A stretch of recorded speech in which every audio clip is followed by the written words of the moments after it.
In July of 1846, 28-year-old Dr. Ignaz Semmelweis reported to the Vienna General Hospital in Austria for his first day of work. Vienna General had been established over 60 years earlier in the 1700s. Dr. Semmelweis was proud to work there, and even more proud to be working in obstetrics, where he'd get to help expecting mothers. As part of his job, Dr. Semmelweis would work in one of the hospital's 2 maternity wards. Dr. Semmelweis felt optimistic, but also nervous. He'd only recently graduated from medical school and was relatively young for such an important position. But his strong work ethic had helped him rise through the ranks quickly, and he was determined to prove himself to his new coworkers. That day, Dr. Semmelweis walked up the cobblestone street to the hospital's double doors. He pulled them open and went inside, walking through the echoey hallways until he reached the first maternity ward, which was called the First Division. He wanted to make a good first impression on his new coworkers, so he smoothed out his mustache and straightened his jacket. Then he opened up the door, and what he saw next completely changed how he felt about his new job. A pregnant woman was kneeling on the floor, crying and screaming, but she wasn't giving birth. She was begging a doctor to let her leave and go to the other maternity ward, which was called the Second Division. The woman on the ground said she would do anything to be transferred there. If she stayed where she was sure she would die. Dr. Semmelweis had heard rumors about the First Division maternity ward. In fact, most people in Vienna had heard these rumors. There were whispers that the First Division was far more dangerous than the Second, that women who gave birth there were far more likely to become sick and die. Looking on from the doorway, Dr. Semmelweis wanted to rush forward and comfort the crying patient, but the other doctors had already lifted her off the floor and put her onto one of the many beds in the room, assuring her everything would be just fine, but she was going to stay here. Even though Dr. Semmelweis was technically in charge, he didn't want to interrupt what was happening. He still felt like he didn't really understand the dynamic of this place, and he needed to learn his way around the wards and win his colleagues' trust first. A few hours later, the same woman who'd been crying on the floor asking to leave the First Division went into labor, and Dr. Semmelweis supervised the delivery. And after seeing how scared this woman was, Dr. Semmelweis let the woman squeeze his hands during the delivery so tightly that his fingers turned blue. Thankfully, though, her delivery went smoothly and she gave birth to a healthy baby. But even though she and her child were okay, Dr. Semmelweis couldn't get the image of her crying and begging to leave the First Division out of his mind. The situation still made him very uneasy. He wanted to make sure women did not feel afraid under his care. And so Dr. Semmelweis made up his mind to learn as much as he possibly could about this First Division and see what was going on here. As afternoon turned to evening, Dr. Semmelweis pulled another doctor aside to talk about what he'd seen that morning. They stood in the hallway outside the First Division, their jackets stained with blood and sweat from a long day's work. Dr. Semmelweis told his colleague that they were both men of science. As such, he asked if there was any scientific proof that the First Division was in fact deadlier for the women inside of it than the Second Division. The other doctor said yes, there was scientific evidence that demonstrated that. He dropped his voice low, just in case any patients were in the halls, and he told Dr. Semmelweis the mortality rate for mothers in the First Division could be as high as 18%, but in the Second Division, it was much lower, only about 2%. Dr. Semmelweis was shocked. Those numbers meant that nearly 1 in 5 women died in the first ward, but only about 1 in 50 died in the second. Suddenly, that woman's fear from earlier in the day seemed totally justified. The other doctor explained to Dr. Semmelweis that the patients in the first ward seemed to be dying of something called childbed fever. This was a poorly understood illness that affected women who'd recently given birth. 1 to 3 days after delivering their baby, these women would develop severe abdominal pain and high fevers, and would sometimes become delirious, and then they would die. Dr. Semmelweis's colleague stopped speaking for a second as another doctor rolled a woman by on a gurney. When she was back in the maternity ward, safely out of earshot, the doctor continued. He said there had been plenty of meetings at the hospital to discuss the differences between the two wards, but even one of the hospital's leading disease experts, a forensic pathologist named Dr. Jacob Kolechka, couldn't find anything to explain the vast difference in mortality rates. Dr. Semmelweis scratched his chin and glanced down at his blood-stained jacket. It really needed to be washed, and he really needed to get home and get some rest. He thanked his colleague for the information, and as he walked down the hospital's hallways, he thought over everything he'd just learned. Dr. Semmelweis believed it was his responsibility to figure out exactly why so many women were dying at this hospital in this first ward. He decided that the very next day, he would visit the second division and try to learn what made it so much safer than the first. The following morning, Dr. Semmelweis grabbed a new, crisp white coat from his office and put it on. He walked down the echoey hallways toward the maternity wards, then opened the door to the second division. It looked nearly identical to the first division. Dr. Semmelweis took note of the same pale walls, the same beds lined up in rows, the same ventilation systems bringing fresh air into the room.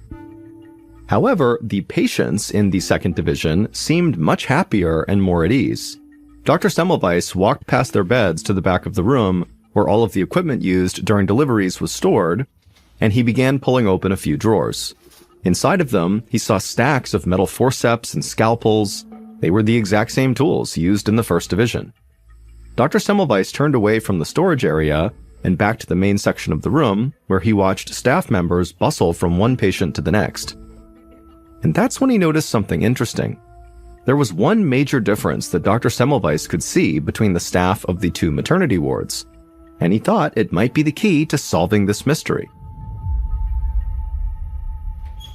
Several months later, the doctors and medical students who worked in the first division gathered in one of the hospital classrooms where medical lectures were normally held. It was a small space with wooden tables lined up in front of a chalkboard. Dr. Semmelweis stood at the front of the room, deep in thought, one hand nervously twirling the end of his mustache.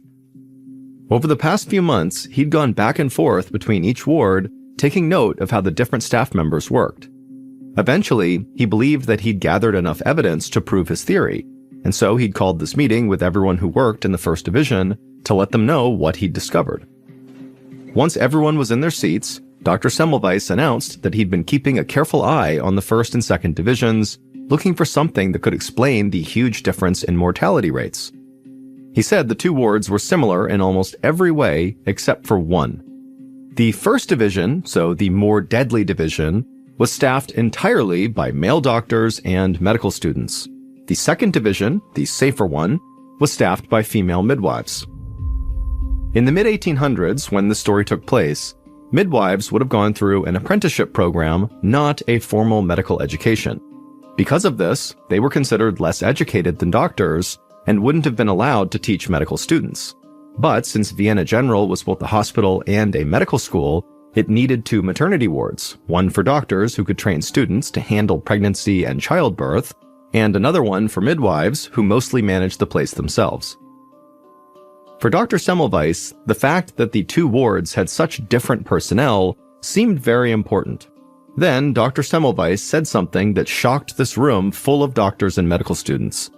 He wondered aloud if maybe the midwives actually knew how to deliver babies better than the doctors. The doctors scoffed, and the medical students shifted in their seats, uncomfortable with the idea that midwives might be more knowledgeable than they were. Dr. Semmelweis was uncomfortable too.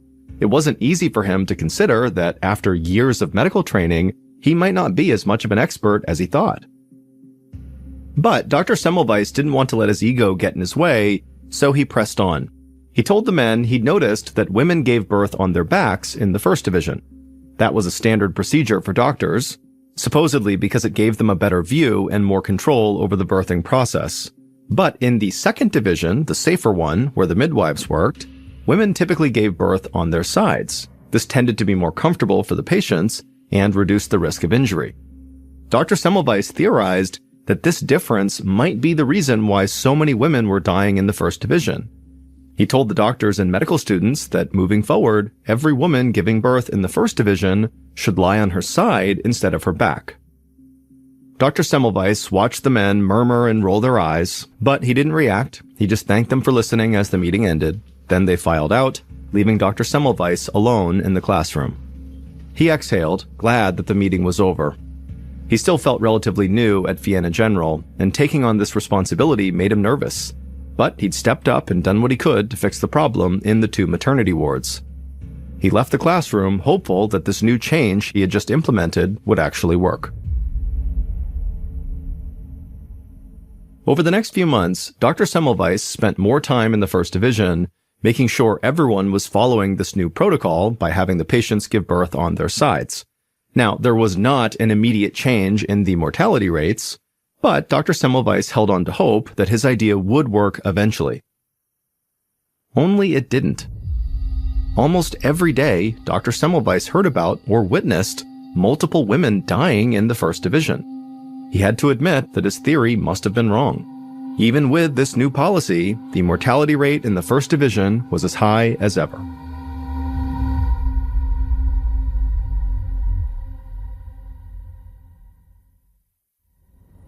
In February of 1847, less than a year after Dr. Semmelweis started his job at Vienna General, an average of 2 women died every single day in the First Division. Desperate to figure out what was really going on, Dr. Semmelweis spent his mornings in the hospital morgue doing autopsies on women who had died of this childbed fever. He, along with many other doctors and medical students, searched the women's remains for some clue as to what was really killing them. One morning, Dr. Semmelweis stood in the cold morgue, taking shallow breaths and trying to ignore the smell of death. He'd asked the hospital's disease expert, Dr. Jacob Kolechka, to sit in on the autopsy. Dr. Kolechka was tall, broad-shouldered, and clean-shaven, with dark hair that he kept combed to one side. Dr. Semmelweis saw him as a mentor and was glad to have him looking on. Dr. Semmelweis pushed his scalpel into a woman's chest and began dragging it down her body. He peeled back layers of skin, fat, and muscle, and he found the same thing he did in other women who had died of childbed fever, an inflamed abdomen full of swollen sores and pus. Dr. Semmelweis and Dr. Kolechka both agreed that these were clear signs of some kind of infection. And yet neither of them could determine what exactly the infection was or how it was spreading in the First Division. Dr. Semmelweis set his scalpel down and rested on a metal stool. He looked around. He was surrounded by dozens of dead bodies of women he was supposed to care for. He had blood on his hands, literally from the autopsy, and also figuratively, because he clearly had not been able to prevent all these women from dying, and so he felt like he had totally failed them. Dr. Semmelweis stood and wiped his hands on his jacket. He then told Dr. Kolechka that he needed a break from this place, the morgue, the maternity wards, the entire hospital. Maybe a vacation would help him clear his mind, and he could come back and look at the problem with fresh eyes. Dr. Semmelweis took off his bloodied jacket, hung it on a hook on the wall, and then went to tell his supervisors that he was taking a trip to Venice. A few weeks later, in March of 1847, Dr. Semmelweis returned from his vacation. The time away had done him good. He'd been able to rest, to enjoy the museums and food that Italy had to offer. Now that he was back in Austria, Dr. Semmelweis felt reinvigorated. He showed up at the Vienna General Hospital for his first day back at work, and as soon as he walked inside, one of his colleagues rushed up to him in the hallway. The doctor looked pale and sad. He told Dr. Semmelweis that there had been a terrible accident while he was gone. His mentor, Dr. Jacob Kolechka, had died. Dr. Semmelweis was shocked. Dr. Kolechka had been young. He asked his colleague what happened. The other doctor sounded unsure as he explained it. Dr. Kolechka had been doing an autopsy on one of the women who died in the First Division. It was all routine. Some medical students were even in the room helping with the examination. Then one of the students accidentally cut Dr. Kolechka's finger with their scalpel, and the wound became infected, and a few days later, Dr. Kolechka was dead. Dr. Semmelweis swallowed the knot that was growing in his throat, and he shook his head in disbelief. The story was as heartbreaking as it was frightening. Dr. Semmelweis did autopsies all the time. He never imagined that getting a tiny cut during one of those autopsies could kill him. But while Dr. Semmelweis was obviously reeling from this terrible news, his mentor's death also made him curious. He asked his colleague if an autopsy had been done on Dr. Kolechka's remains. His colleague said yes, and said that he would go down to the lead pathologist's office and grab the records if Dr. Semmelweis wanted him to. Dr. Semmelweis just shook his head and said he would head there himself right now.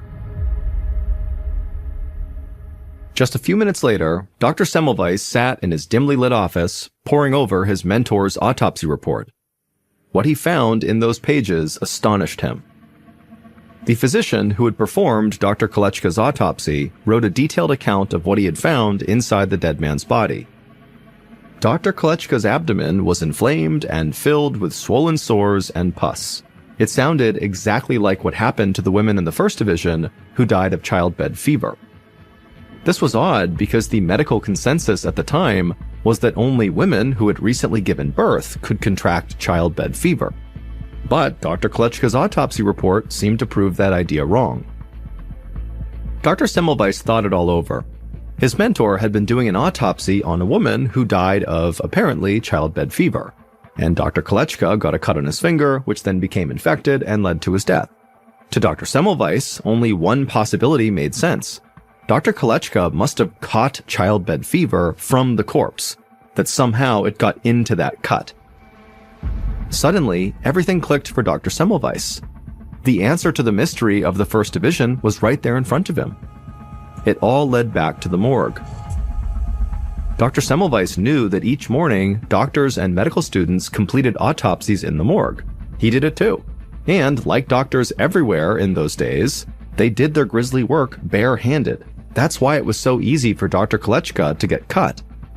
Then, after being elbow-deep in dead bodies that were often filled with infectious diseases, they would head up to the maternity ward to deliver babies, often without washing their hands first.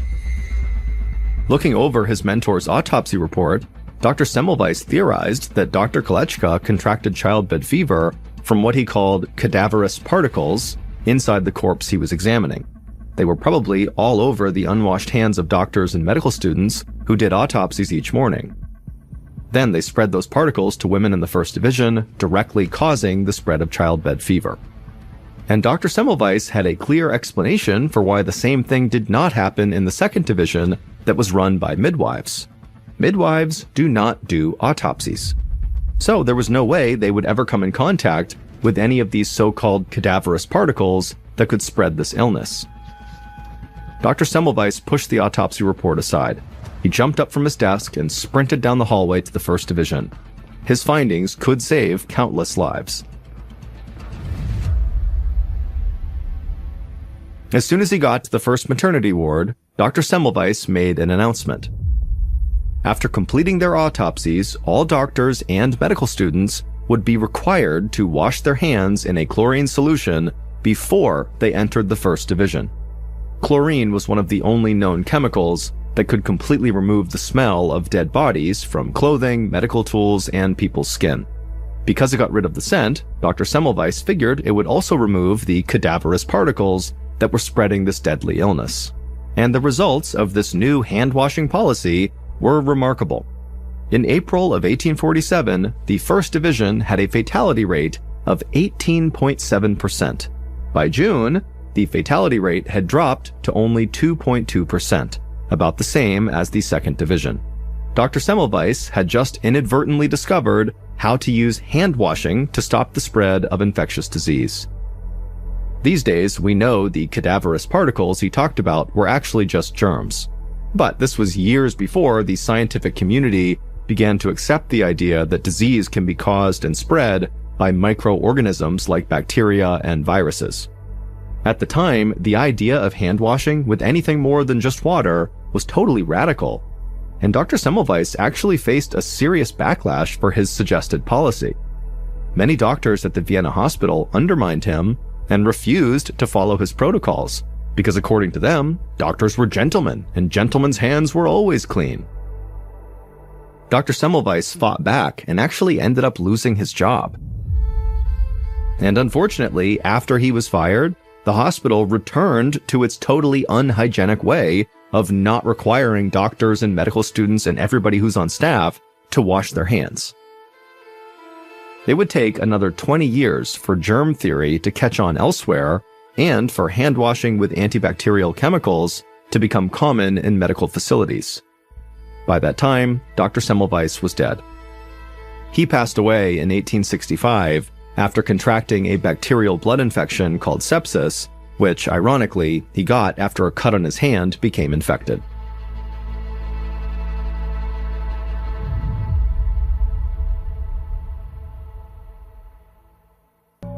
In September of 1987, 25-year-old Susan Daniels Smith stood in the corner of the living room inside of a house she rented in a small mountain town near the Kentucky-West Virginia border.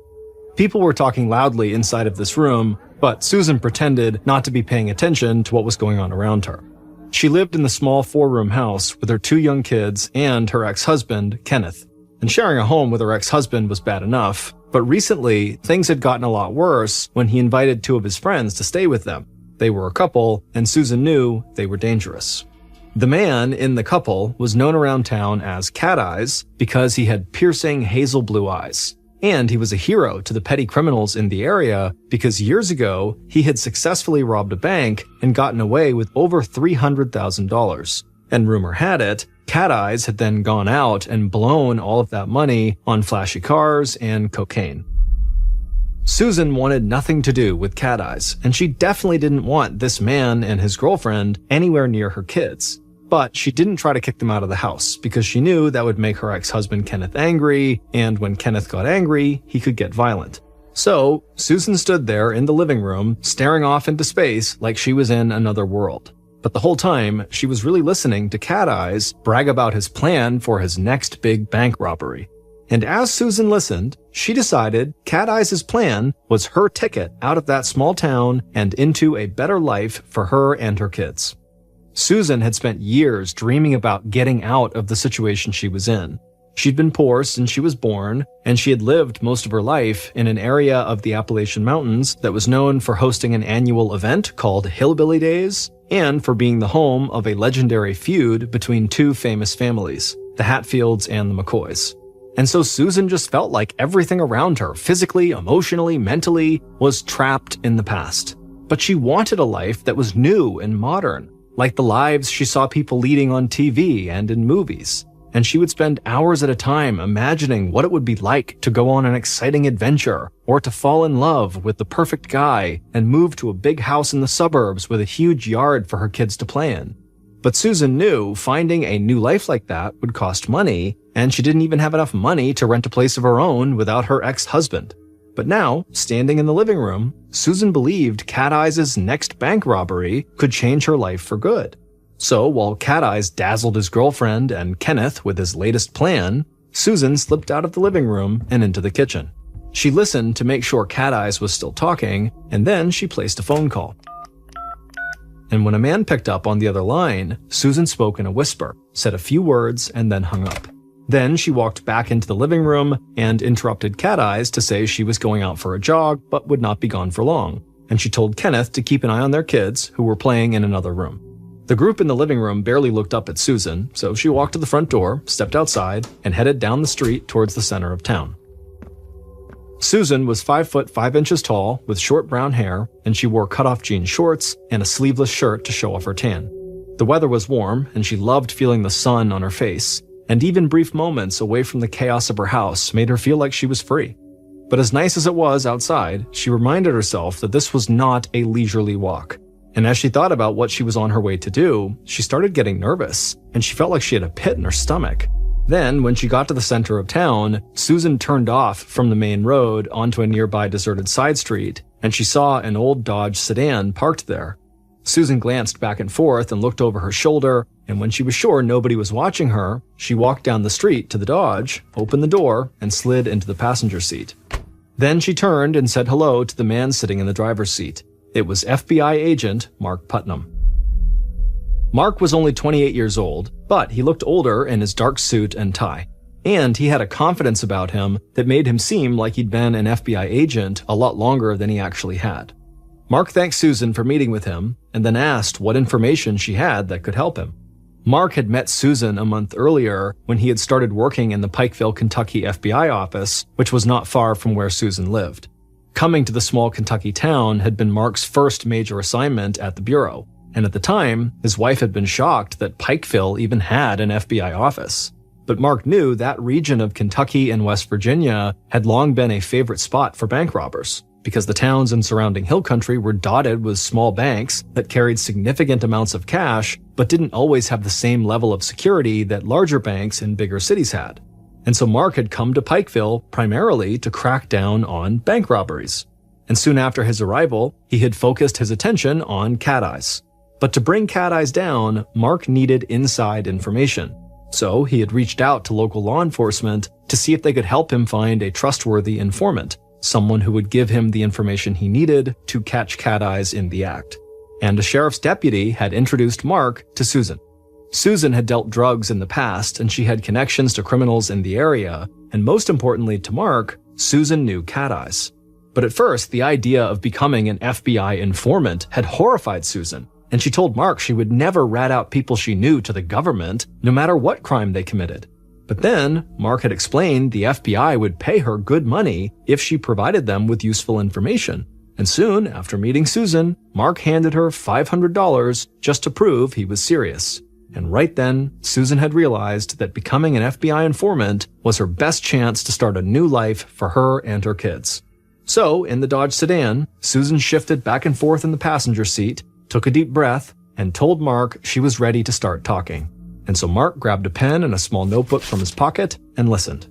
Then Susan told Mark that Cat Eyes and his girlfriend had been staying at her house, and she said Cat Eyes had been actively talking about the next big bank robbery he was planning. She said he never mentioned the exact bank, but she was sure it was one in the area. Mark said she was probably right, and then he asked her to give as many details as possible. So Susan relayed everything she'd heard Cat Eyes say in her living room.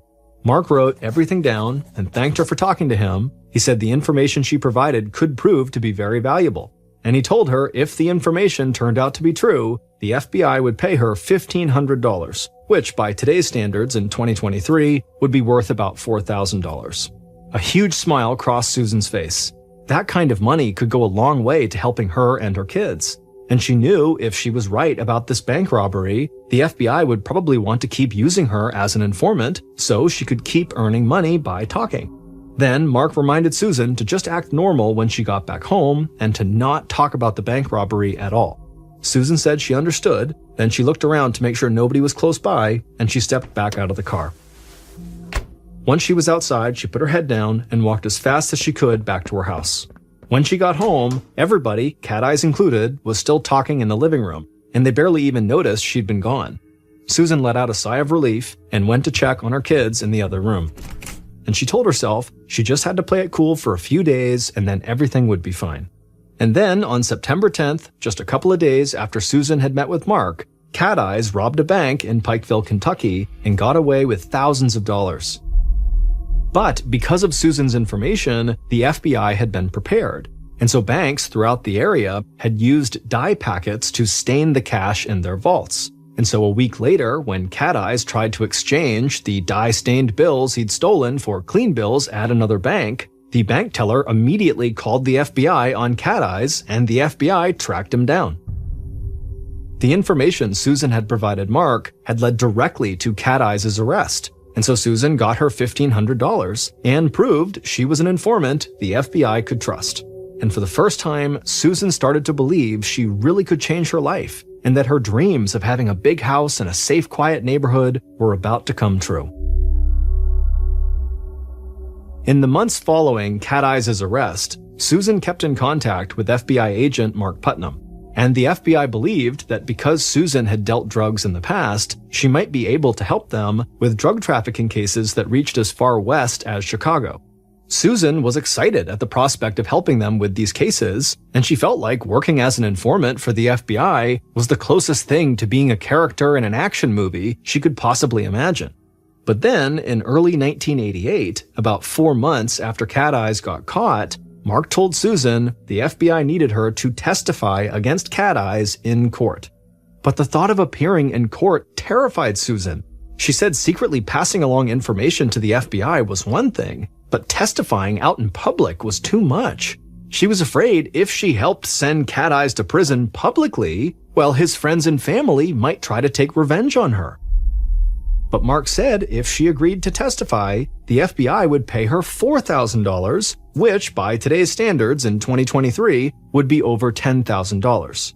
And that was just too much money for Susan to turn down. So about a month later, she took the stand in court and testified against Cat Eyes. And it turned out that Susan was a very strong witness for the government, and her testimony really helped put him behind bars. And after the court case, Susan continued to work as an FBI informant, and she even gave them information that helped them bust Cat Eyes' uncle for another bank robbery. Susan was really excited that the FBI believed in her and that she had even more money coming in, but people around Susan were starting to catch on to her new job. Susan's ex-husband Kenneth knew she had testified against his friend Cat Eyes, and now he suspected Susan was still working as a government rat, and he said he was disgusted that she would sell out people she knew to a bunch of FBI agents, and so he grew increasingly angry and violent towards her. And Susan was afraid of Kenneth, and she was scared that having testified in court had now put her in danger just like she said it would. And so by the fall of 1988, about a year after Cat Eyes was arrested, Susan was living in almost constant fear that someone was going to kill her. And to deal with that fear and paranoia and stress, she had started drinking heavily and doing cocaine. Then, on a night in May of 1989, over a year after she had testified against Cat Eyes, Susan was throwing back a few drinks at a local bar. The music was loud, Susan was laughing with her friends, and she could hear the sound of pool balls crashing against each other from the pool tables at the back of the bar. And at least for a few minutes, Susan forgot about all the problems in her life. When she was done drinking, she paid her bill, and she and her friends stumbled outside into the night air. But as she walked down the street, Susan heard someone shout her name from behind her. She stopped, lurched forward on her feet a little, and then turned around. Her balance was off and her vision was fuzzy from the alcohol, but she saw the woman who had called her name. It was Cat Eyes' girlfriend, the same one who had been at Susan's house for a time. And before Susan could do anything, the woman was running right at her. Cat Eyes' girlfriend screamed, lunged at Susan, and slammed her to the ground. Then she got on top of Susan and began pounding on her with her fist.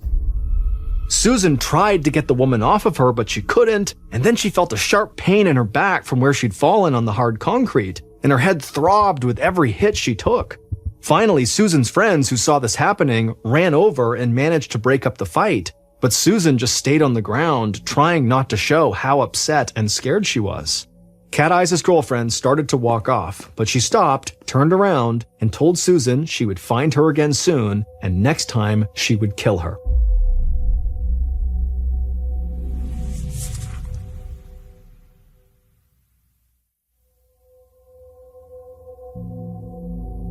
In the days following the fight with Cat Eyes' girlfriend, Susan's fear and paranoia got much, much worse. Every time she left her house, she was convinced she was being followed, and at home, she got jumpy whenever the phone rang, so she didn't feel safe anywhere.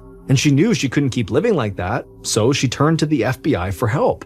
But Agent Mark Putnam, who Susan had trusted and worked closely with, had transferred months earlier to the FBI branch in Miami, Florida. But during his time working with Susan, Mark had introduced her to another agent who he trusted, and Susan had worked with that agent as an informant as well.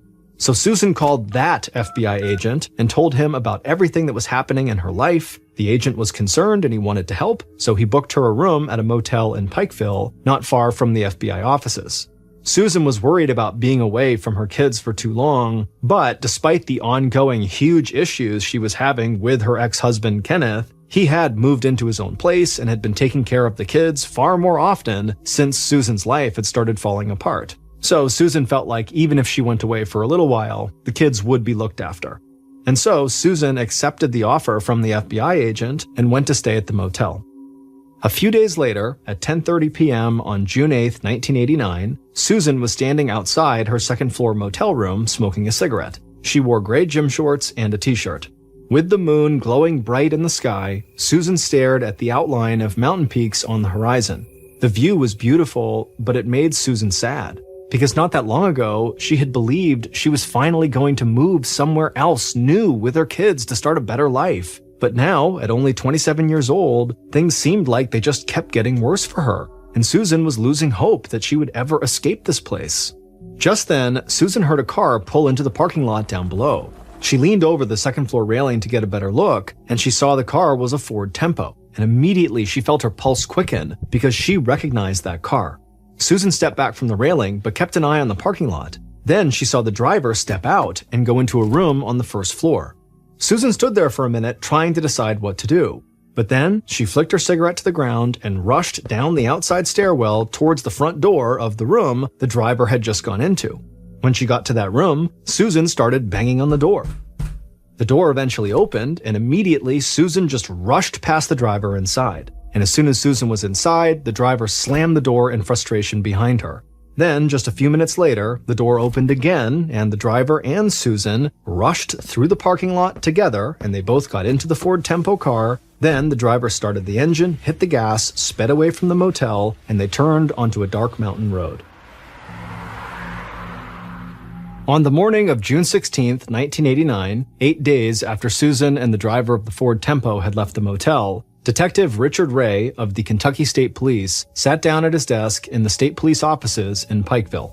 Ray was 54 years old, and he had recently started thinking about retirement. He was the most experienced detective working out of the Pikeville office, and he'd started to get tired of all the bureaucracy he felt like he was always running up against in the department. But Ray didn't let his thoughts of retirement keep him from doing his job. And his bosses knew that whenever there was a particularly tough case in the area, Ray was the man they wanted leading the investigation. Ray took a sip of coffee and saw a handwritten note addressed to him on his desk. He picked up the note and quickly read it over.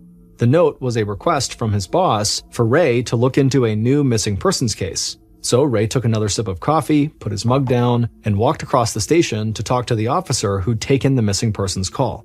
And the officer told Ray the missing person in question was a woman named Susan Daniel Smith, and that her sister had called in after not seeing or hearing from Susan for several days.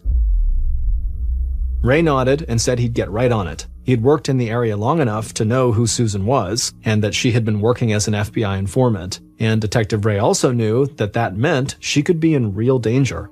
So he headed out of the office and drove to the nearby town where Susan's sister lived. And when Ray arrived at her house, Susan's sister led him inside, and they sat down at the kitchen table. Detective Ray was a man of few words, but when he did speak, he had a warm, reassuring voice. And he told Susan's sister he was going to do everything he could to help. And she told Ray that Susan had mentioned she was going to stay at a motel in Pikeville for a few days, and that after that she might go to Chicago with some friends. When Ray heard this, his first thought was that Susan might have actually gone out of town just to help the FBI with something. But he kept that to himself, and he asked if it was possible Susan had just extended her trip for a few days.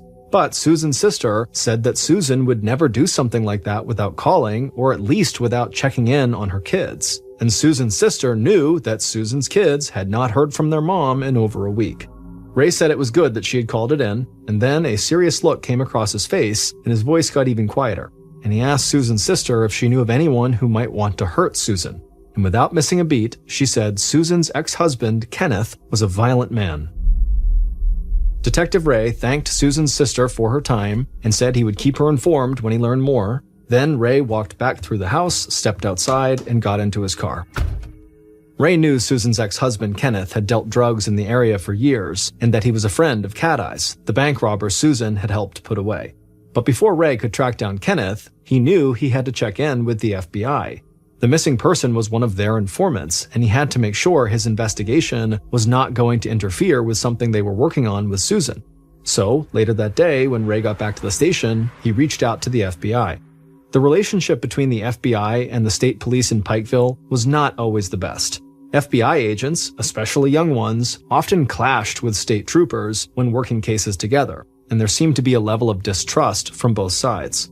But Detective Ray had worked closely with several FBI agents in the area, and he knew they were committed to their jobs just like he was. And even if he didn't always see eye to eye with them, he knew they generally shared the same goal as him, to keep the people in the area safe.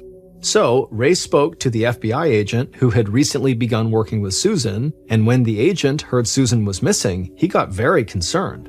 He told Ray that she had been given a room at a local motel, but it was his understanding that she had left town and gone to Chicago. Ray and the agent talked a little bit longer, and then they agreed to keep in touch and let the other one know if they discovered anything new. And so after touching base with the FBI, Ray contacted Susan's friends and family to see if any of them had information that could help him. And after talking to Susan's friends, it didn't take long for Ray to start hearing more about Kenneth, her ex-husband, as well as a few other people around town who apparently had a personal grudge against Susan. In the following weeks, Detective Ray thought he had at least 2 legitimate suspects who he believed could have something to do with Susan's disappearance: her ex-husband, Kenneth, and Cat Eyes' girlfriend. But while trying to pursue those leads, Ray suddenly ran into a lot of the issues at his job that had started to frustrate him and make him think about retiring. Ray discovered that as far as state police leadership and the FBI were concerned, Ray had no proof that any crime had actually been committed. Susan's body had not been found, and there was no evidence that any violence had taken place at the motel where she had been staying, or at the homes of her ex-husband, her sister, or any of her friends. And so as Ray tried to argue his case for bringing in suspects for questioning, he was continually told that the missing person, Susan Daniel Smith, had a history of using and dealing drugs, and that there was a good chance that she had just left town to deal or use drugs in a place where she wasn't so well known. Ray felt like he'd run up against a bureaucratic brick wall, and that his investigation was stalling before it really even got started. And his job only got harder when he was quickly assigned to other cases, and anything involving Susan got put on the back burner. But as he moved on to these other cases, Ray refused to put Susan's case completely aside, and he made time, even if it was just for a few hours a week, to keep his search for Susan going. Because he believed that even if this young woman had made some questionable choices in her life, she still deserved to be found and protected. And so for months, Susan remained missing, and Ray continued to put pressure on his superiors to let him pursue the people he believed could be responsible for Susan's disappearance. And finally, in January of 1990, 7 months after Susan was last seen, Ray was allowed to bring Susan's ex-husband, Kenneth, in for questioning and a polygraph, or what some people call a lie detector test. On a cool winter day, months into the investigation, Ray led Kenneth into a small interrogation room at the state police department in Pikeville, and they sat down across from each other at a table. Kenneth was tall and handsome with long brown hair, and he wore jeans, a t-shirt, and cowboy boots that he tapped on the floor while he talked. Since Susan's disappearance, Kenneth had been taking care of their kids on his own, and he told Ray that he was trying really hard to clean up his act and become a better father. He said he'd gotten a job and that he'd kicked using drugs of any kind. But despite Kenneth's claims, his hands were jittery, and he was talking so fast that Ray wondered if the man was high right there in the interrogation room. But then, Detective Ray asked Kenneth if he knew where Susan was, and Ray's sense of calm seemed to immediately rub off on Kenneth, and so Kenneth, he took a breath, and then clearly laid out a timeline of when he had last seen and spoken to his ex-wife. He said Susan had stayed with him and the kids at his new place for a night back in June, right before she was planning to leave town, but then she never called or showed up again. Detective Ray nodded, and then he asked Kenneth about past arguments and physical altercations he had had with Susan. And Kenneth said he knew he had been a terrible husband and a terrible father in the past, but as Kenneth leaned across the table and looked right at Detective Ray, he said he had nothing to do with Susan going missing. And by the end of their discussion, while Ray was not willing to rule Kenneth out as a suspect, he was inclined to believe that Kenneth truly didn't know what had happened to Susan. And the polygraph that Kenneth willingly took proved to be inconclusive. So Detective Ray knew he had to keep looking for answers elsewhere, and that meant he would have to convince his superiors to give him the time and resources to go after other suspects. But not long after he met with Kenneth, Ray was preparing to make his case to his superiors that he needed more time and support when he got a call from Susan's sister. And when Ray asked her if everything was okay, she started laughing on the other line, and she said he could stop searching for Susan. Ray shook his head like he must have misunderstood her, and then he asked her what she meant. And Susan's sister told him that one of their cousins had gotten in touch to say she'd recently spoken to Susan on the phone, and so Susan must be okay. Ray really wanted to believe Susan was somewhere safe and sound, and that she had made that phone call, but he had to follow up on it to be sure. So he took down the name and address of this cousin, thanked Susan's sister for letting him know, and then he headed out of the station with the hope that he might actually find Susan. In mid-January, 7 months after Susan's disappearance, Detective Ray sped down a country road outside of Pikeville. And after driving for several miles, he turned onto a dirt road, and then a few minutes later, he arrived at a small trailer home. Ray parked his car and stepped out into the cool winter air. Then he walked through the overgrown grass towards the front of the trailer, and he saw the door was open. But before he could say anything, he heard a woman shout from inside, and he heard footsteps cutting across the trailer. And then the woman appeared in the doorway with the barrel of a shotgun pointed right at Ray. Ray put his hands up, introduced himself, and reassured the woman he was only there to help find her cousin Susan. The woman looked Ray over and then lowered the gun. Susan's cousin was 52 years old, but she looked way older than that to Ray. And even though she'd put her weapon down, she still stared at him like she didn't trust him. So in his very calm voice, Ray asked her about the phone conversation she'd had with Susan. But Susan's cousin suddenly had a strange look come over her face, like she was trying to remember something from a long, long time ago. And so Ray asked her if everything was okay, and she looked right at him and said she wasn't convinced anymore that the woman who had called her actually was Susan. She said she might have been on some prescription pills at the time that made her a little loopy and confused, and so maybe that's why she thought it was Susan when really it wasn't. And then she leaned in close to Ray and said that she thought someone might have been playing a prank on her. Ray smiled and thanked her for the help, then he turned and walked back to his car. The truth was, he had no idea what to make of this. He could easily believe this woman had mistaken another caller for her missing cousin, and he was sorry to admit it, but he also believed there were people in town who were cruel enough to play a prank like that on a lonely woman like her. So by the time Ray got back to the station, he was feeling desperate. It had taken months for him to get the okay to question Susan's ex-husband, and now his hope that Susan had contacted a family member had disappeared in one quick conversation with the cousin, and Ray knew he didn't have the support to just keep pursuing this case for as long as he wanted. But he was not willing to give up yet, and he still believed he could find Susan. So he went back to the one group he thought might be able to help him, the FBI. And finally, after months of his investigation, Ray had a face-to-face meeting with an FBI agent that would help shed new light on the case. And soon after that meeting, Detective Ray and members of the FBI would have a clear picture of what happened that night at the motel, and they would find Susan.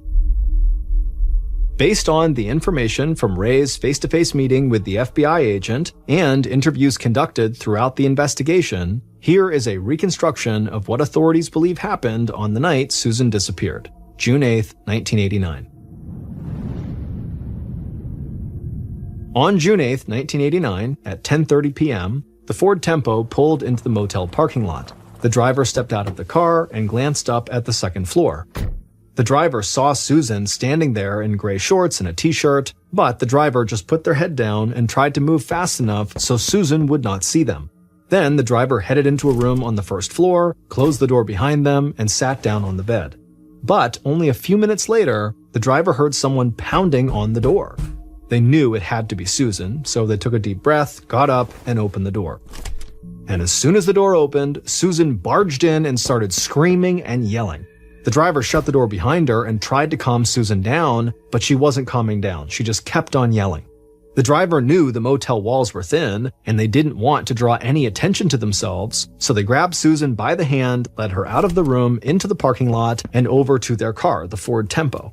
They both got inside, Susan kept yelling, and the driver just immediately fired up the engine, pulled out of the parking lot, and they made their way out onto a dark mountain road. But as they drove, Susan just continued to yell, and the driver struggled to concentrate on the narrow, winding road, so they eventually found a clearing to pull into, and they parked the car. But once the car was stopped, Susan just got louder and louder. She was angry, and she was saying things that didn't make any sense, and so the driver finally snapped at her and told her to be quiet, but she just kept going. The driver tried to interject and to make her listen, but Susan didn't want to hear anything they had to say. And soon, all of Susan's words started to blend together, and the driver could feel a sharp pain starting behind their eyes, and they really wanted Susan to just stop talking. So finally, the driver slammed their hands down on the dashboard and then lunged across the car at Susan. The driver wrapped their hands around Susan's throat and started squeezing as hard as they could. Susan thrashed her arms and tried to break free, but the driver squeezed Susan's throat even tighter. Then Susan kicked her feet wildly and she cracked the windshield with her shoe, but the driver did not let go. They tightened their grip and watched Susan's face turn red as she spit and gasped for air. And then finally, Susan's legs and arms went limp. The driver released their grip on Susan and her body slumped over in the passenger seat. Then the driver looked down at their hands and they were shaking, and they saw there was a cut on one of them, and they looked at Susan's body and the cracked windshield, and suddenly the car felt like it was spinning. So the driver took a breath and tried to keep themselves calm. Then the driver glanced outside to make sure no cars were on the nearby road. And when they were sure they were alone in this clearing, they got out of the car, went around to the passenger side, opened the door, and pulled Susan's body out onto the ground. Then the driver stripped Susan out of her shorts and shirt and carried the clothes around to the back of the car. They popped open the trunk, tossed the clothes in, and then went back to Susan's body. The driver crouched down, picked Susan up, and then threw her into the trunk as well. Then they got back into the car, pulled out onto the mountain road, and headed back towards the motel. At the motel, the driver showered, bandaged their cut hand, and stayed awake all night. Then, on the following morning, they drove to a meeting with Susan's body still in the trunk of their car, and later that night, they got rid of Susan's clothes in a trash can, and then they drove the Ford Tempo down a series of mountain roads that led past an old coal mine to a dense wooded ravine. There, the driver parked the car, went around to the trunk, pulled out Susan's body, and laid it down in the ravine beneath a pile of weeds and underbrush. Then the driver left the ravine, got back inside of their Ford Tempo, and headed back to the motel. And the following week, they flew to Miami and headed home to see their wife and kids before going into work at the offices of the FBI. FBI agent Mark Putnam, the man who had first recruited Susan as an informant, had strangled Susan to death and left her body in the middle of nowhere. It turned out Mark and Susan had been having a secret affair while she was working for him as an informant. But when Mark had left for Miami, Susan felt completely used and discarded, and when she tried to call Mark, he had pushed her away. But then, in June of 1989, Mark had to return to Pikeville to help wrap up a case he'd worked on while he was there. And it turned out the other FBI agent Susan had worked with knew about her and Mark's relationship. And so when Susan had reached out to that agent for help after Cat Eyes' girlfriend attacked her, she told the agent she was pregnant with Mark's child. And the agent believed Susan had the right to confront Mark about the baby, so he told her that Mark was coming back to town, and he booked her a room at the motel where Mark would be staying. So then, on the night of June 8th, wearing gray gym shorts and a t-shirt that belonged to Mark, Susan had waited for him to pull into the parking lot and go to his room. And when Mark went into his room, Susan followed him inside. And she said she was going to tell Mark's wife and his superiors at the FBI that he had slept with one of his informants and gotten her pregnant. And that's when Mark had pulled her out of the room and taken her to the car. And after they had parked in that clearing and continued to argue, Mark finally grabbed Susan and strangled her to death. It would turn out Detective Ray had actually suspected Mark from the beginning. But investigating an FBI agent for possible homicide was extremely difficult and complicated. But when Ray had finally gotten the FBI to set up an interview, Mark denied he had had an affair with Susan and said she had made the story up about her being pregnant. And he said he had nothing to do with her disappearance. Susan's claim that she was pregnant with Mark's child would never be confirmed. But that interview with Mark still led authorities to a piece of incriminating evidence. Mark had rented the Ford Tempo through the FBI when he went back to Pikeville.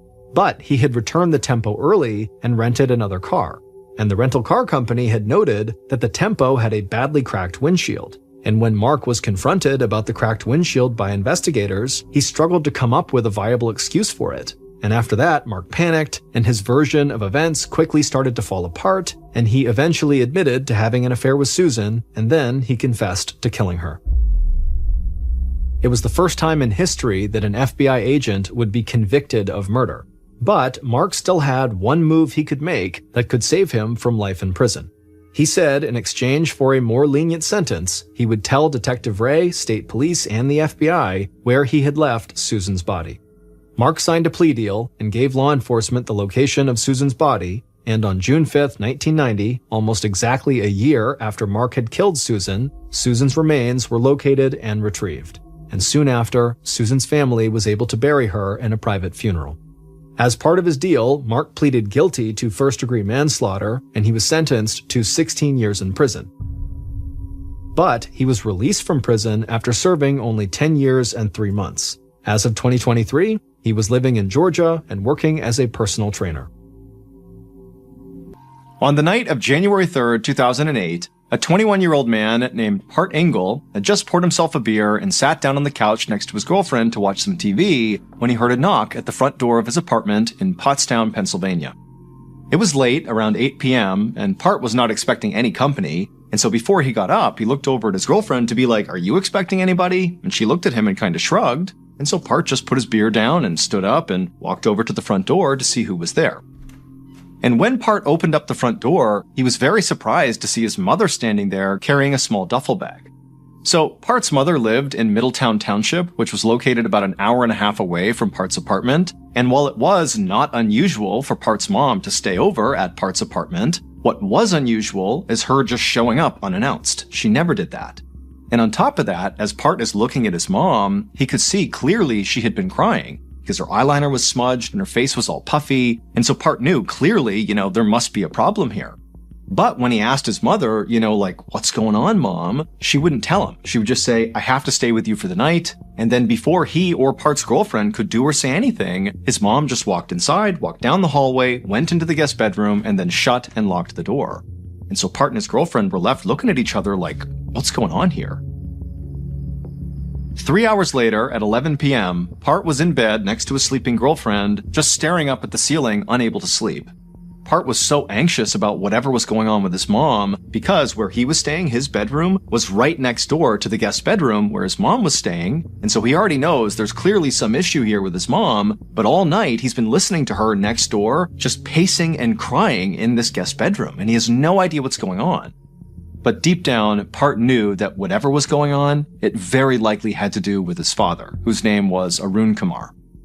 Part's parents had a complicated relationship. They had immigrated from India decades earlier and had settled in Pennsylvania, where they had 2 kids, Part and Part's sister. Part's father, Arun Kumar, worked as an engineer at Boeing, and Part's mother owned a 7-Eleven franchise.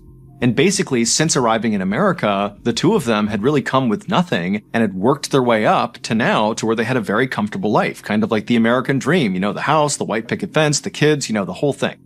And so Part had always believed that, his parents, as a result of getting through so much hardship together, that they must truly love each other now. I mean, to have gone through all that together, that would certainly make 2 people very close. And for the most part, that actually seemed to have been the case, that his parents just got along great and were a great couple. That is until a couple of years earlier.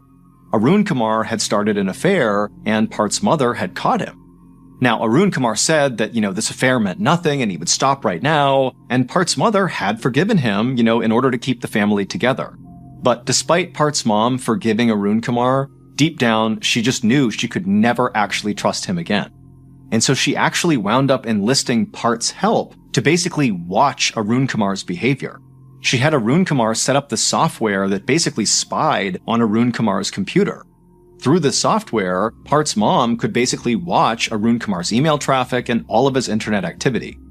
Now, Part had not felt good about setting up the spy software on his dad's computer. It just felt totally wrong to be getting in between his parents like this. But he just felt like this was the only way Part's mom was ever going to be able to actually move on. And so Part sort of felt like this was his responsibility. This is the way that the family was going to stay together. His mom really just needed that extra layer of transparency on her husband. Otherwise, the family was going to fall apart. But now, as Part lay in his bed, unable to sleep, listening to his mom pace back and forth in the room next door, he began to think to himself, maybe my mom found something using the software on my dad's computer. Maybe Arun Kumar had started another affair, and that was why his mom was now so upset. But just then, Part heard a new noise coming out of his mother's room. At first, it kind of sounded like low murmuring, like his mom was saying something to herself, but then he realized his mom was having a real conversation with somebody on the phone. And since Part couldn't sleep, and he was pretty intrigued about what the heck was going on with his mom to begin with, he decided to basically spy on his mom. So he very quietly got out of his bed and he walked around to the wall that lined up against his mother's room, and he put his ear to the wall and he began to listen. And what he heard was far worse than anything he could have imagined. What he heard his mom saying to whoever she was talking on the phone was that she had discovered that Arun Kumar had taken out $3.6 million in life insurance policies on Part, on his sister, and on his mother. And now Part's mom was saying to whoever she was talking to on the phone that she wasn't even worried about divorce at this point. She was worried about the physical safety of her and her kids. She was worried that her husband was going to kill her and her kids to get this payout. And so not long after saying this, Part's mom hung up the phone and went back to pacing and crying in the room. And Part, meanwhile, has just heard this horrifying news, and he had no idea what to make of it. I mean, he knew his dad was not a good husband. But the idea that his dad would want to hurt his wife or him or his sister just seemed totally impossible. But then, as Part's standing there just kind of processing what he's heard, he began to think back to these recent behavioral changes he noticed in his father that at the time he had kind of chalked up to, maybe my dad's stressed or something. But now, given the context of what his mom was talking about, Part began to wonder if these behavioral changes were a sign of something being terribly wrong with his father. The first change that Part had noticed happened a few weeks earlier. Now, Part's dad was normally a very mild-mannered and calm guy, but a few weeks earlier, he had gotten into this vicious dispute with their next-door neighbor over the property line that ran between their two properties. It was like he was picking a fight with the neighbor or something. And then, a few days after that, one of the bathroom sinks in their house had stopped working, and so Arun Kumar got out his tools and went to go break apart the sink and put it back together again, and because he was an engineer, this was something he did, this was typical behavior. But after breaking apart the sink, basically ripping it all apart and having all the parts on the ground, Part's dad didn't put it back together. He just left all the tools and all the parts just scattered across the bathroom floor. And considering that Arun Kumar was typically incredibly meticulous and organized, and he's this brilliant engineer, to Part, seeing his dad leave this sloppy mess and this unfinished sink, it felt totally off. And so standing there in his bedroom, totally horrified about everything he's heard, and, now kind of second-guessing everything he knew about his dad, who suddenly seemed like this combative, kind of disorganized guy, Part suddenly felt like, I have to learn more here. I have to figure out if my dad really is a threat. So Part quietly left his bedroom and made his way to the kitchen where his laptop was, and he loaded up that software that spied on his dad's computer. And as he began logging into this program, Part was thinking, maybe I'm going to find something that will show that my mom is clearly just overreacting and misinterpreting what she's seeing, that, my dad is not, out to kill us for some insurance payout. But after loading up this program and kind of scanning through some recent activity, Part realized that actually the situation with his dad was way worse than his mom had made out on that call he overheard.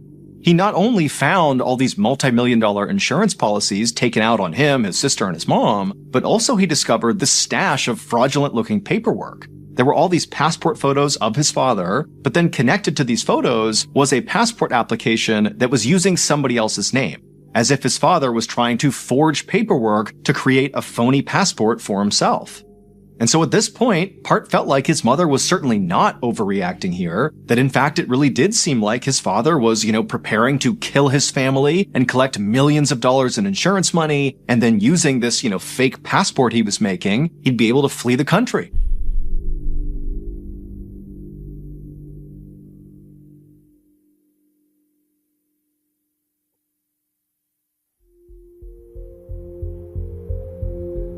For the next several days, Part's mom stayed at Part's apartment, but she barely ever left the guest bedroom. And then when she would leave the bedroom, Part would go up to her and try to ask her, hey, what's going on, without giving away how much he knew already. But Part's mom was like, nope, I don't want to talk about it. And she would just go right back in the room, shut and lock the door. And so finally, after several days of this, Part just went to his mom's bedroom door. He knocked on the door until she answered. And then before she could kind of shoo him away, he said, Mom, stop. I know what's going on. I read the emails and we have to figure out what we're going to do because our lives literally depend on it. I agree with you. It looks like Dad is going to kill us and then flee the country. And so Part and his mom would talk through all the details of what was found on his computer, and ultimately they would decide that Part would be the one to go to police and tell them what was going on with Arun Kumar. And so the next day, Part went to the police station, with a stack of evidence that he believed would implicate his father, and Part was so nervous about this, he was shaking. But when he talked to an actual police officer, they looked over his evidence and they heard the whole story, but they told him, look, we really can't do anything about this. They told Part that, it's not illegal to take out life insurance policies on your family. And then also the police officer pointed out that in addition to Arun Kumar taking out those policies on his kids and his wife, he had also taken out a policy on himself and made his wife and his kids the beneficiaries of that policy. And so the police officer said, look, this does not look like a murder plot to me. It just looks like your dad is doing something fairly responsible. And then as for the passport application paperwork where his dad had used a phony name, the police officer said, look, he has not filed this paperwork, and so it's not illegal what he's doing. Anybody can get some paperwork out and fill it in with whatever they want. It becomes illegal if they attempt to actually pass it off and submit the paperwork, and as far as we know, he hasn't done that. So that's weird, but it's not illegal. And so Part had to leave the police station, and he went back to the apartment and he told his mom what happened. And ultimately they decided that all they could do now was just wait and continue to watch that software that monitored Arun Kumar's computer and just hope Arun Kumar would do something that was incriminating that they could then bring to the police and say, see, he's trying to kill us, and collect a payout and flee the country.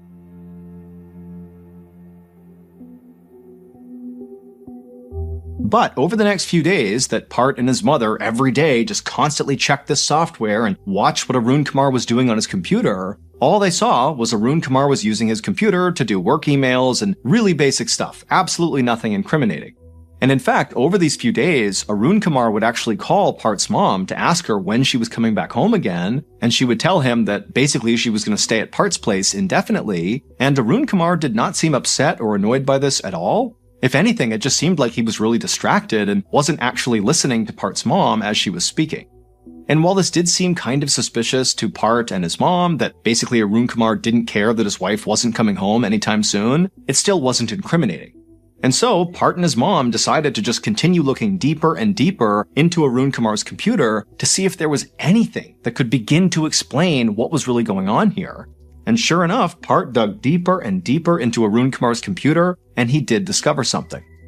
Part began finding all these emails with people back in India that kind of vaguely indicated that Arun Kumar was involved in a very sketchy deal, like a business deal. Now, again, the emails were incredibly vague, but what was clear in these back and forths in these emails was that it seemed like Arun Kumar had gotten wrapped up with some really shady people, and they were having these really nasty exchanges in these emails about this, deal that Arun Kumar seemed to be involved in. And so Part began to wonder if maybe he and his mom had this all backwards. That he, his mom, and his sister were not the ones actually in danger here, that in fact, it was Arun Kumar who was in danger.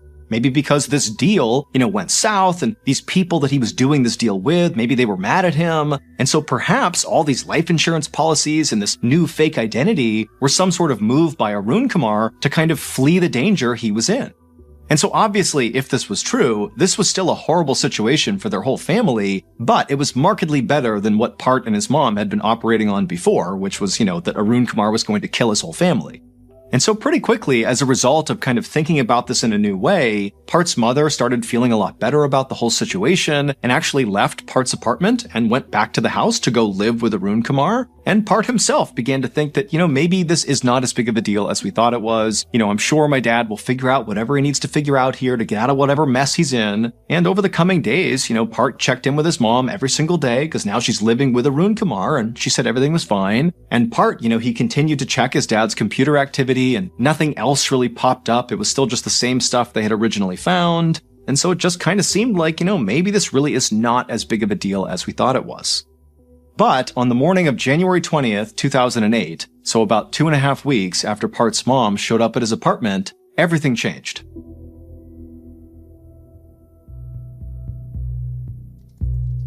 On that morning, Part logged into his computer to check on his dad's computer using that software because he was still checking it every single day. And the first thing he saw was his dad had sent this email to this woman who Part didn't know, and this woman was certainly not his mother. And in this email, his dad told this person that he had a big contract coming up and he was going to make a ton of money from it.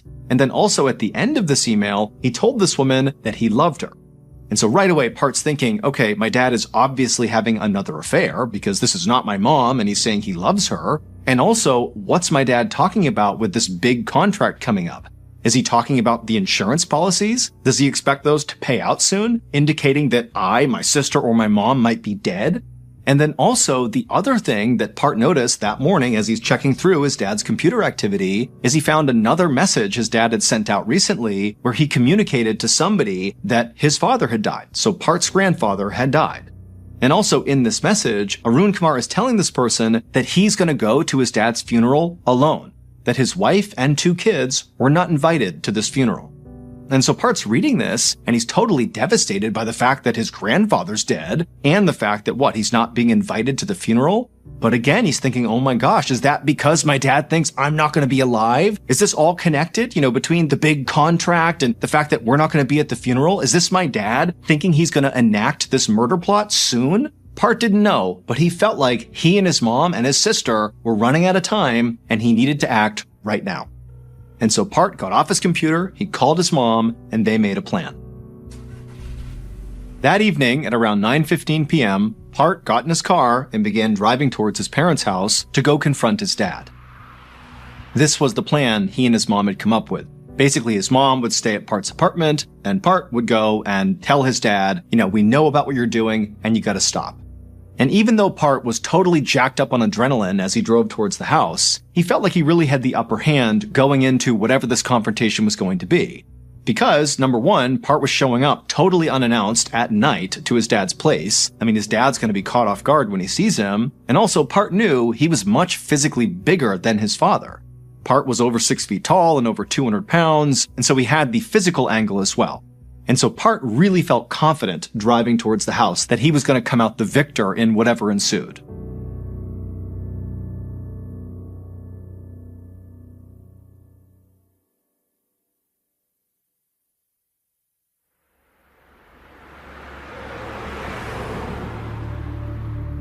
At around 10:45 p.m., Part finally arrived in front of his parents' house. He parked the car, he got out, he walked up the front steps, and he knocked on the front door.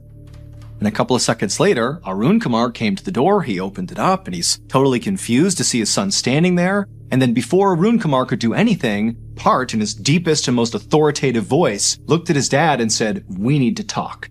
And then he intentionally bumped into his dad with his shoulder as he walked into the house. And so his dad is standing at the front door, not really sure what's going on. And Part, after taking a few steps in, he abruptly turns around. And so now he's looking back at his dad. And he takes a step forward and gets right in his dad's face and says, I know what you're up to. I know what you've done. And you have a simple choice to make. You can either stop what you're doing and become the family man you're supposed to be, faithful to mom, or I'm going to go to the police and tell them what you're up to, and you're going to go to jail. Either way, whatever you're doing stops right now. And for a moment, Part and Arun Kumar are basically staring at each other in silence. And then Arun Kumar, before Part could stop him, basically ran past Part, passed him down the hallway, and he ran into the master bedroom, disappearing from Part's view. And so Part's turned around, and he wasn't expecting this. And suddenly, all that confidence he had going into this confrontation was gone. Because he's thinking, oh my goodness, my dad, maybe he's got a weapon in there. I need to get in there and stop him. And so Part, he turns and runs down the hallway. He darts into the bedroom, having no idea what he's going to see inside, but what he sees does catch him off guard. Arun Kumar is just sitting on the bed, doing nothing. He's just staring what looks like at the wall, and Part just stops in the doorway, looks at his dad, and then realizes his dad's not just absently staring at the wall, he's staring into the open bathroom. And in the open bathroom, on the ground, are all those tools left over from where his dad had been working on the sink and then never finished. All these tools are scattered on the ground, including one tool that now Part is realizing his dad is looking directly at. It was a big, heavy metal pipe wrench. And suddenly Part realized, my dad is looking at a weapon, and he's considering whether or not to get that weapon and attack me with it.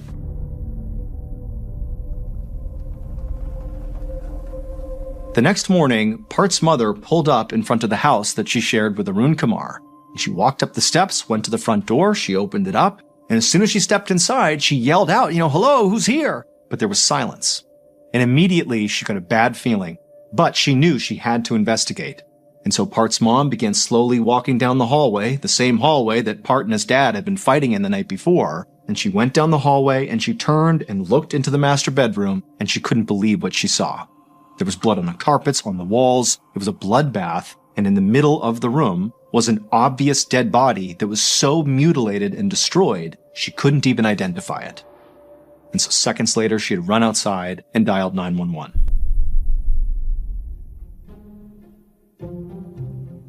It would take police almost 4 years to finally untangle Arun Kumar's insane web of lies and also make an arrest for the murder that took place inside of that house. And the reason it took nearly 4 years is because nothing in this case was what it looked like. Now, Part and his mother had been correct about a number of things about Arun Kumar. For example, Arun Kumar was having another affair, he had taken out life insurance policies on his whole family, and he was looking to obtain a fake identity.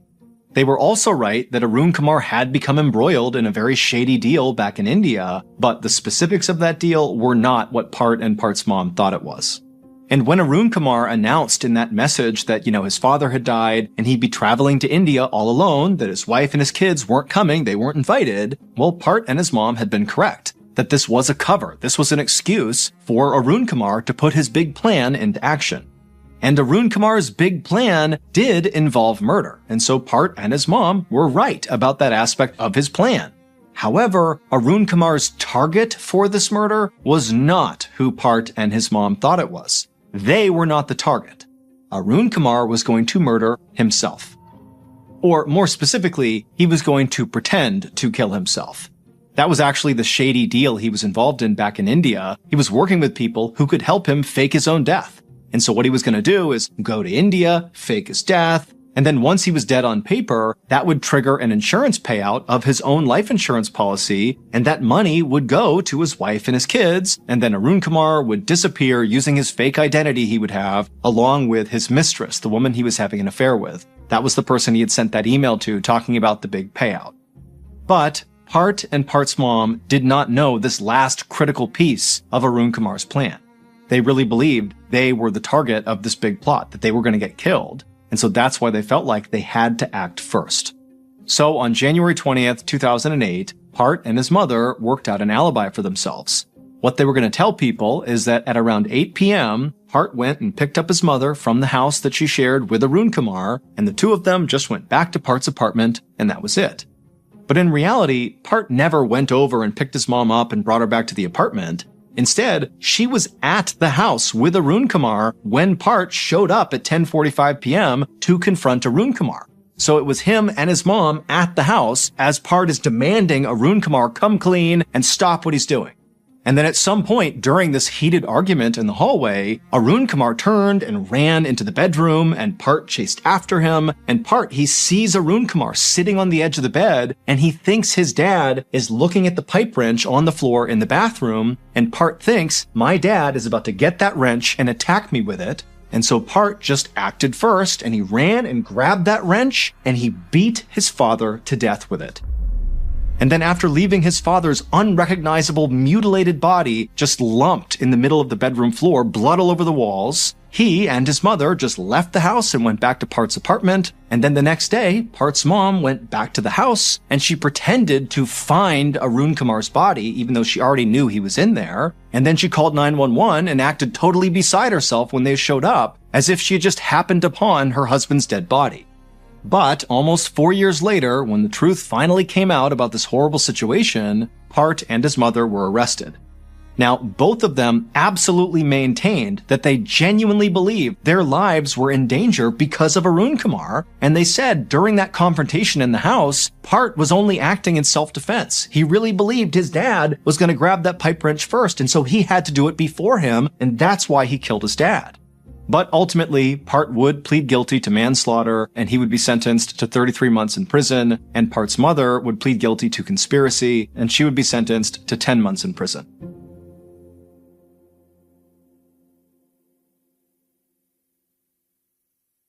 A quick note about our stories. They are all based on true events, but we sometimes use pseudonyms to protect the people involved, and some details are fictionalized for dramatic purposes.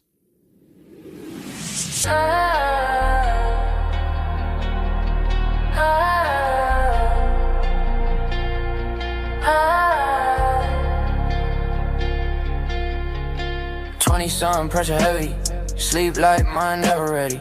Dreams folded in my backpack. Ran through a hole, getting shaky. They said do what you love, but they never pay my phone. So I work all night for a future that don't answer when I call home. Eyes red, heart racing, coffee instead of peace. I don't chase fame or fortune, I just wanna breathe. Deadline dreams, chasing me. Running fast, but stuck in between. Deadline dreams, no reset. Living life on low.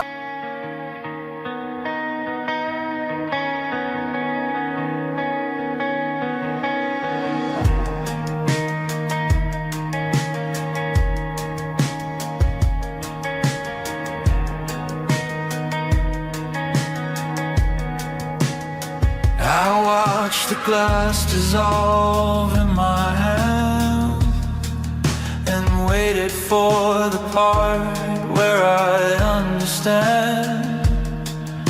But nothing broke and nothing stayed. Come another morning, I'll be raised. The MrBallen podcast, Strange, Dark, and Mysterious Stories, is hosted and executive produced by me, MrBallen. Our head of writing is Evan Allen. Our head of production is Zach Levitt. Produced by Jeremy Bone. Research and fact-checking by Shelley Shue, Samantha Van Hoos, Evan Beamer, Abigail Shumway, and Camille Callahan.